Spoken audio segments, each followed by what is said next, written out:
మీరెవరు ఎందుకు పేరు ఒక ఎందుకు కాదో చెప్తే జవాన్ అనే ఒక సింపతి మీద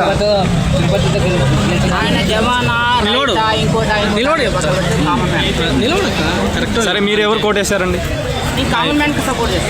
అదే అందులో కామన్ పీపుల్స్ ఇద్దరున్నారు కదా, ఎవరు కోటేశారండి?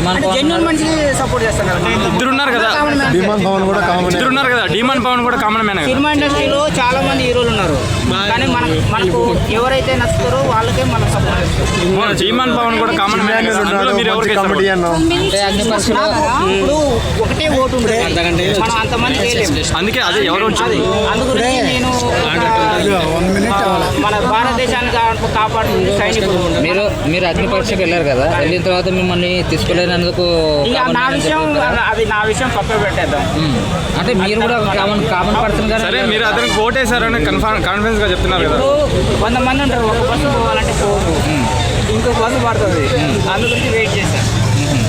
నాకు నేనేం బాధపడలేను, అంటే నా తోటి వాళ్ళకి ఇచ్చినందుకు సంతోషపడతాను. ఇండైరెక్ట్ గా మీరు ఏం చెప్తున్నారు అంటే బిగ్ బాస్ వాళ్ళకి, అంటే నన్ను పంపించకుండా ఉంటే సరిపోతుందా, ఎక్కువ వాళ్ళు వస్తారు కదా.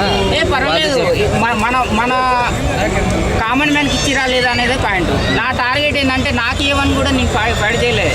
హిందీ వాళ్ళు, ఇంగ్లీష్ వాళ్ళు, తమిళ్ వాళ్ళు, మలయాళం వాళ్ళు, కన్నడ వాళ్ళు చేసి మన తెలుగు వాళ్ళ సంపద దూసుకొని పోతున్నారు. ఇప్పుడు మన అమ్మ మన బాగా ఆస్తి సంపాదిస్తారు, చచ్చిపోతారు. ఆ ఆస్తి ఎవరికి చెందాలి?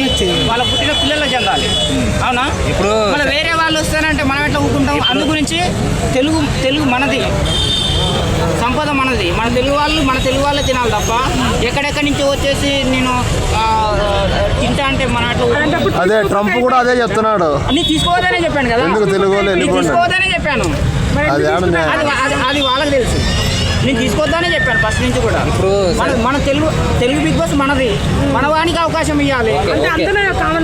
ఇప్పుడు వాళ్ళు ఎందుకు తీసుకున్నారో మనకు తెలియదు, ఓటేసేది అయితే మనమే కదా, అందు గురించి మనం ఏకుంటుంటే అయిపోయాయి. ఇప్పుడు వాళ్ళని కామన్ పీపుల్ అంటారా, సెలబ్రేట్ అంటారా? ఎవరిని ఏమన్నానని ఒక లేనోడు ఉన్నోడు స్థాయికి వచ్చిండు, మంచిదే కదా. అంటే ఇప్పుడు ఒకప్పుడు పల్లవి ప్రశాంత్ కూడా గెలిచింది కదా, మరి తన మీద విపరీతంగా ట్రోల్స్ వచ్చినాయి, అతను ఏం చేయాలి, డబ్బులు అంతా తీసుకెళ్ళిపోతుంది, మరి ఇతను కూడా అంతే చేస్తాడేమో. అదంతా మనకు సంబంధం లేదు, ఒక కామన్ మ్యాన్ పోయిండు, మనం సపోర్ట్ చేసినాం అంతే. మరి అదే కామన్ ఇప్పుడు ఇండియా పాకిస్తాన్ మధ్యలో పోటీ జరుగుతుందన్న, మన ఇండియాని గెలిపించుకోవాల్సిన బాధ్యత మన పైన ఉంది అంతే. I love India, I hate you Pakistan అంతే. తెలుగు మధ్యలో ఇప్పుడు అక్కడ పోయినామనుకో, తమిళ అమ్మాయి ఏ రాష్ట్రం ఆమెది? ఏ రాష్ట్రం? కర్ణాటకలో మన తెలుగు బోర్డు మొత్తం తలబెట్టారు, తెలుసా మీకు? అంటే నువ్వు కొడితే నేను ఊకుంటామా? నువ్వు తెలుగు వాళ్ళది ఏంటంటే ఒకళ్ళ జోలికి పోరు, మన జోలికి వస్తే ఊకోరు. అది అంటే మనోళ్ళకి ఇస్తున్నారా?